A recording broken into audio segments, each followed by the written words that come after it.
a very special guest all the way from the UK, Dalton Smith, the #1 ranked WBC Super lightweight challenger, as a world title shot against Subriel Matías very soon. Mate, welcome to a ringside seat with Tassie. Appreciate you, brother. It's been I've been meaning to come on for quite a while, but you've got me, and yeah, my pleasure, man. The one thing about me, mate, I'm known, and I think Crawford will tell you, I'm very persistent. That's it. But no, my pleasure. Appreciate it. Yeah, no, it's been good to meet you and to catch up a few times over in Saudi. And Your Excellency Turki Al Shay's done a great job. And I had your promoter on not long ago, Eddie Hearn too, who's one of the greats. So yeah, no, it's great to have you, mate. No, I appreciate it. Thank you. So let's talk about where it all started, mate. What age did you start boxing? I know your dad's been a massive part of your career, and then a bit about your amateur career, if you can, just for our viewers. Yeah, so I think I started boxing around 6 years old. So me and my dad actually got into boxing together. Oh, So he started his journey coaching, as I did as a boxer, and yeah, I mean we've had a good journey so far. Great amateur career, representing the Great Britain team. Um, Not really missing out on the Olympics and stuff. Injuries, obviously, you know what amateur boxing's like, politics and stuff. So so much. and then um, and then obviously turned professional, and so far so good. And you were signed by Matchroom straight away out of the amateurs? Yeah, so I've been with Matchroom from my debut, so Yeah. 2019, I think. Yeah, well, that's saying something in itself. I mean, we all know how good Matchroom are, how professional. So to sign you out of the amateurs, it says a lot about what they believed in you, and hence, obviously, you're proving them right, fight by fight. Exactly, and like I said, for me, Matchroom's, if not the best and biggest promotional team in the world right now, and they've done a great job with me. Obviously, on next fighting for a world title. So I always, from the start, I set out what I wanted to do. For us as a British fighter, I wanted to go down the traditional route. So that's winning the English, the British, Commonwealth, European, get all the major belts. What I always watched the fighters as I was growing up, and yeah, they've done a great job with me. I picked some good titles up, and ready for the big one now. Yeah, I was going to touch on that, mate. Yeah, you have done it the traditional way, and I love that too. I love, with the British fighters. I said the London, the English title and the European, the Commonwealth title. I think still one of the best titles you can win. Very underrated, the Commonwealth title. You get all these regional titles like, WC Oriental or WBA Asian Pacific. And I love the Commonwealth title, and I don't think it really in this day and age gets as much credit as it should get. Yeah, I agree. For me as a kid, the Commonwealth title, that was a big title back then. Yep. So to be having for myself now, it's good. Yeah, that's great, mate. So, one of the fights you fought, was it Eddington? Was it?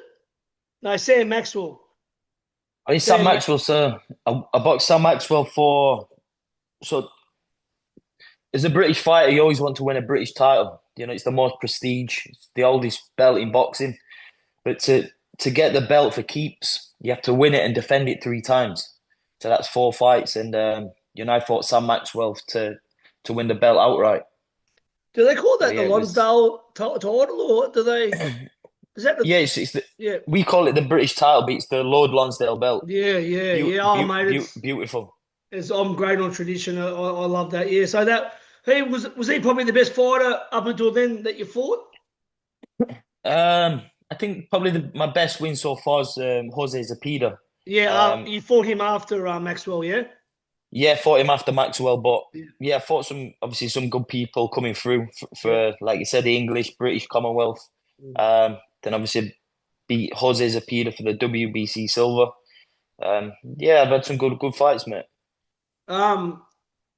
Yeah. Story there. I was actually at the WC convention in Hamburg, Germany, in December, and I watched your name go up actually on the board. It was the Yeah, first time I've been to the convention and seeing how they do it. And so I knew obviously Actually, you was there? I was there at the convention. Yeah, that's Yeah, where I so met you yeah, there. Yeah, so you know how they yeah they yeah, moved you up, and there was a trouble. Was trouble because there was another matchroom fighter there as well. In the super lightweight division. What's his name? He's had a few shots now. The one that beat what's his name? Oh, Jack Cattrall. yeah. So I saw Cattrall. yeah Yeah, yeah, yeah. So it was a bit of a clash because you had two guys in the one body exactly. there. Yeah, Yeah. That's right, mate. So let's talk about obviously, you're in line to fight Matisse. He had a war. The other day got his title back, or 1A title. How much yeah. did a blueprint did Liam Paro from Australia give to you on how he can be brought undone, how he can be beaten? Yeah, of course. Obviously, he's put more of a blueprint out there. But when the Paro fight got made, I always said before I'd love to fight Subriel. Obviously, he was this big monster stopping everyone, but I just seen dents in his armor. And when the Paro fight got made, I said I favor Paro to win that fight, and people thought Yeah. I was crazy. And yeah, he stuck to a great game plan, executed it well, and yeah, good win for him. Especially going in the backyard of Puerto Rico and that. But sometimes, it doesn't go to plan. Like these guys like Matisse, first time back in your country, and obviously the party got spoiled for him. But yeah, who did you think, mate? I actually wasn't sure if he won that last fight. That was a back and forth fight. It was a very close. How did you see that last fight with Matisse? And who was the fella he fought? From was it Um, Ecuador?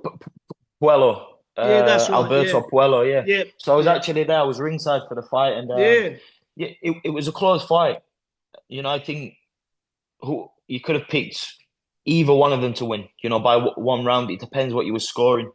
I think Subriel he won most of the mid rounds, and then Puello, picked up towards the end yeah, of the fight. But I think it was a very close fight. I think you couldn't really argue either way. One round in between, yeah. who won the fight. Yeah, so I saw you get in the ring there, and Turkey told him that he's got to back it up in November. So you come out of a big 12-round fight, and you're straight away being told you're fighting again soon. But that's what he does, Turkey. He makes things happen. So it's been ordered by WC. It's going ahead. You're just waiting on the date, venue, and it might be on the Benavides card, but it's not confirmed yet 100%, is it? Exactly. Obviously, the fight's going to happen. We're just obviously, the other side of boxing, the business. I leave that to my team, and yeah, we're just waiting to get everything signed off, get a date Yeah. booked in, and yeah, we'll be ready to go, man. Yeah. I know it's never too good to look too far ahead, but I'm super confident that you've got the skills, the boxing IQ, and everything to beat him. I really do. Oh, me too. Me too. It's a pretty open division now, isn't it? Super lightweight. I mean, so you got To there. I guess he's still got to be the lineal champion, because he did beat Josh Taylor. You got Anton Russell. Gary Anton Russell is a very handy fighter. Of course, you got Hmm. the bloke Matías just beat. You got Liam Paro, obviously as well. You got some pretty decent. How do you sort of rate the division? And I think the division's probably one of the strongest. The fighters they're going up in weight, some are coming down, the others moving up. I think the 140 division is always going to be stacked. There's always going to be big fights, big names there, and yeah, I'm just excited to prove to people I belong in that mix of those fighters, and obviously not looking past Subriel, but I'll be confident I beat him, and then I'm ready and excited to be in all of those big fights.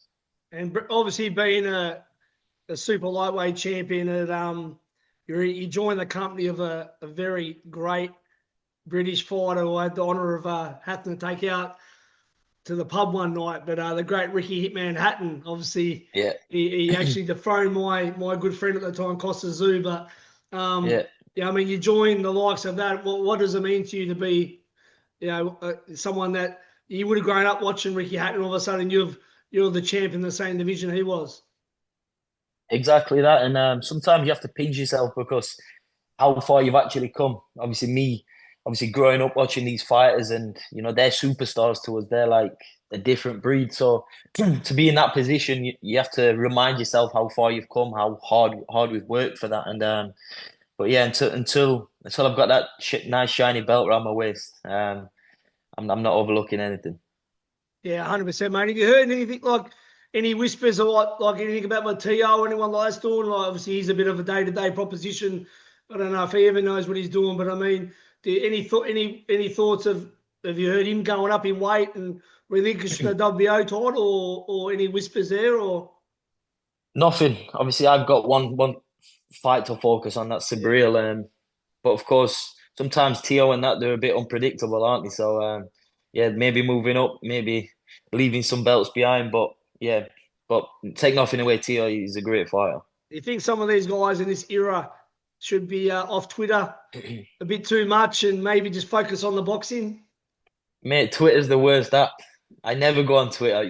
It's an horrible place sometimes. I know. I look back at some of these guys. I mean, I'm from the other era, and I think some of these young guys these days, like I respect them all, Ryan Garcia and all these guys. I think, mate, just do it in the ring, yeah. Like, don't worry about all the talk. But in saying that, mate, how good is UK boxing at the moment? I mean, it has been for a few years now, but since AJ really come on the scene, but Eubank, Ben, there's so much going on, isn't there? Like, how strong is the UK at the moment? He's strong. Obviously, it always has its ups, its downs. I think we've currently only got one world champion, Nick Ball, at the minute. I Yeah. think he fights in Saudi at the Fights an weekend. Australian. He fights Sammy Goodman from Australia. Yeah, that's right. Yeah, but British boxing, it's always big. You see, we've got the biggest promoters over here for a country so small. Boxing's always been big. Yeah. Had some great champions, and the UK's. I think after football, boxing's probably the biggest sport. Yeah. Oh, 100%. Yeah, yeah. And mate, just as a fan, like, who's some of the fighters that tell me that you did grow up watching? Like, tell me some of the ones, not just UK, but give me everyone, UK, America. But who's some of the ones that you sort of like, for me, it was like Roy Jones Jr., Oscar De La Hoya. They were more my era, Pernell Whitaker, Chavez. But who's some of the ones that you looked up to that were sort of currently fighting? Um, off top of my head, growing up, I used to love Joe Calzaghe. Yep. Obviously, him and his bond with his father. Obviously, he was his Yeah. coach. Used to love Oscar De La Hoya. Yeah. I actually got to meet him at the Puello fight. I was sat ringside with him, and yeah, that was great, man. How good's that? Yeah, that's awesome. Exactly. I remember I was sat with Oscar, and all I wanted was for get a picture with Oscar, but he was actually sat next to me ringside, breaking both fights I saw you. Yeah, I think it was. Yeah. I think it was you on the next to him, and he had his partner there as well. Yeah, I saw you. Yeah, exactly. That's right. Yeah. I remember. Yeah. So I was actually sat there, and Oscar's breaking how to beat both fighters. So man, I was like a kid in a candy shop watching the opponents I'm going to fight next, and I've got Oscar De La Hoya breaking the fights down. But yeah, it was a good thing. I used to love a lot of the Mexican fighters, Juan Manuel Marquez, like the Barreras, Morales. I used to love those guys. Mate, then guys, amazing, mate. That Barrera Morales, the trilogy, but the first fight is. I watched it the other day when I was on the treadmill. I just chucked on the first fight, and they go at it, mate. They're just unbelievable. And as I said, I love Prince Naz too. I got to meet Naz. For me, I met him at the Fury Usyk rematch, and that was just amazing, mate. Like, what a legend Naz is, So it was pretty cool. Is that a legend? And obviously he's from my hometown, Sheffield. Naz. Oh yeah, for Sheffield. Okay, that's yeah. There, Sheffield's always been a great. You've had I've said Kell Brook, Ryan Rhodes. Yep. Great champions. Johnny Nelson. Johnny Nelson. Guys, Naz. You've had some great fighters in Sheffield. How close were you trained to the Ingle Gym? Are you anywhere near each other, or? Yeah, so the Ingle Gym's probably 15 minutes from us. Yeah. Obviously, I've been there sparring over the years, and obviously it's a great gym. Obviously, got some great legacy, and exactly, Sheffield's. It's always been a big boxing city, and I feel proud to be carrying that legacy on. Yeah, still got a bit of time. When will be the latest that you think you'll know? Like, I mean, if there's the Benavidez undercard on the 22nd November, you need to know 8 to 10 weeks out, wouldn't you? I guess. exactly. And obviously, we've still got some time. Obviously, I'm always in the gym. I'm always in shape. But I think in the next couple of weeks, I'd like to think we've got a date in place, and hopefully, touch wood, we get it done before the end of the year. And I also believe too for Australians, you fought in Australia as an amateur, didn't you? I did. I think it was 2012 in the Golden Gloves. What's the guy's name? Andrew Hunt. Andrew Hunt. That's the one I fought. Yeah. Um, He's not a bad and fighter obviously, too. He's undefeated as a pro, but I'm not sure if he's currently fired back and forth. But he's not bad. yeah. So I fought him over there. Obviously, nearly fought. Is it Liam Wilson over the Yeah, years? Liam Wilson. Yeah, Liam yeah, Wilson. yeah. Yeah. Obviously, I remember those guys. Obviously, coming through the international scene, but Yep. yeah, good guys, good guys, and yeah, I've just met them over the years. Yeah. No, I remember that. Yeah. So how did that come about? Coming to Australia? Like that was. So I can't remember the age.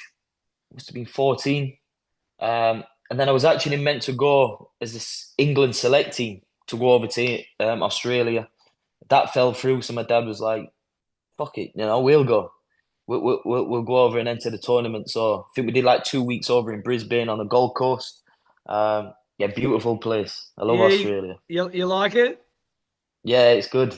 Just too far. The flying was hard. It's a decent flight, isn't it, to the UK? And would you like to come back again though one day?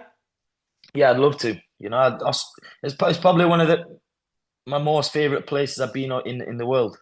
Obviously, being New Zealand, Samoa, all those countries that side. But yeah, for me, Australia's the best.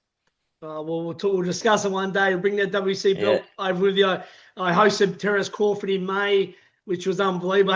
Had him here for 5 days, Queensland, Sydney, Melbourne. And I'm actually bringing yeah. Roberto Dren and Hitman Thomas Hearns here at the end of October. Oh, nice. That'd be massive. Yeah, That'd be I'm good. starting to do a few of those meet and greets, and it's just good, like the connection I've made in boxing, and over the years that I can sort of bring guys like that out, so the Australian fans, the ones that don't get to travel, can meet like the Hmm. legends like these guys. Yeah.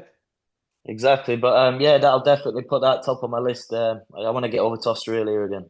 No, that's awesome, mate. Well, so at the moment, mate, like just keeping fit, keeping the gym, but sort of just waiting on that date. Exactly. Probably get some warm weather training. Because we don't get the Australian sun over here in the UK. But Yeah, that's it.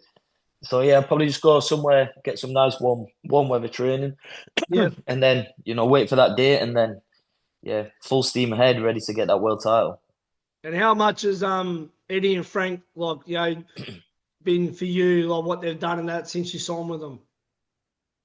Yeah, can't grumble. Everything we've asked, they've done. Always looked after me, and at the end of the day, as long as we're winning, they're going to do the job. So yeah, Eddie and Frank, they've always been good, and made the journey continue. Yeah. Well, mate, listen, I really appreciate it, Dalton. I said it was so good getting to know you, mate, and giving you your time now. And as I said, mate, I'm not just saying it. I'm a pretty straight shooter. No doubt in my Yeah, mind, you beat Matías, you win the WC title, and I think you got the ability to beat everyone in the division. I mean, who knows? You could yeah, be faced. I know Liam Parrow just said he's going up the waterweight, actually. Yeah, so, mate, as far as I'm concerned, you can beat them all in that division, and I really wish you all the best, my brother. And if it lands on November 22nd, I'm actually going to be there anyway. So I yeah. can't wait to see you there, bro. Top man, I appreciate your time as well, and yeah, we'll get that world title, and hopefully I'll see you in Saudi. Done, mate. Thanks for being on ringside seat with Tassie. Top man, appreciate it, brother.